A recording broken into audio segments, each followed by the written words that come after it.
पेच पाटबंधारे विभागातून सेवानिवृत्त झालेले हिरालाल लक्ष्मणपुरे यांच्या मारेकऱ्यांचा 3 दिवस उलटूनही पत्ता नाही।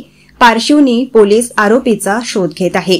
नागपूर जिल्हा अंतर्गत येणाऱ्या पारशिवनी तालुक्यातील खंडाळा शिवारात रविवारी सकाळीच पेच प्रकल्पाच्या भंडारा कालव्यात एक मृतदेह आढळल्याने खळबळ उडाली होती। पोलिसांनी घटनास्थळ गाठून पंचनामा केला असता मृतदेह हिरालाल लक्ष्मणपुरे वय 60 वर्ष यांचे असल्याचे स्पष्ट झाले। हिरालाल उमरेड तालुक्यातील खमारी येथील शंकरपट पाहून घरी परत येत असताना हा घातपात झाला। प्राप्त माहितीनुसार रविवारी हिरालाल पुरे हे उमरेड तालुक्यातील खमारी येथे शंकरपट पाहण्यासाठी गेले होते। त्यांनी आपली दुचाकी नागपूर मनसर मार्गावरील खंडाळा शिवारातील आशू ढाबासमोरील बसस्टॉप जवळ पार्क करून ठेवली होती।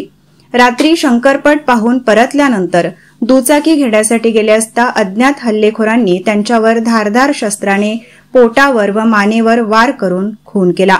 नंतर त्यांचा मृतदेह शेजारील कालव्यात फेकण्यात आला। उशिरा रात्रीही वडील घरी न परतल्याने मुलगा आकाश पुरे आणि गावकऱ्यांनी शोध घेतला। काही वेळातच मृतदेह कालव्यात आढळून आला। मृतकाजवळ त्यांचा मोबाईलही आढळून आला असून घटनेची माहिती मिळताच पोलीस निरीक्षक राजेश कुमार थोरात, उपविभागीय पोलीस अधिकारी रमेश बरकते आणि अन्य अधिकारी घटनास्थळी दाखल झाले। पारशिवनी पोलिसांनी अज्ञात आरोपीविरुद्ध खुनाचा गुन्हा दाखल करून तपास सुरू केला आहे।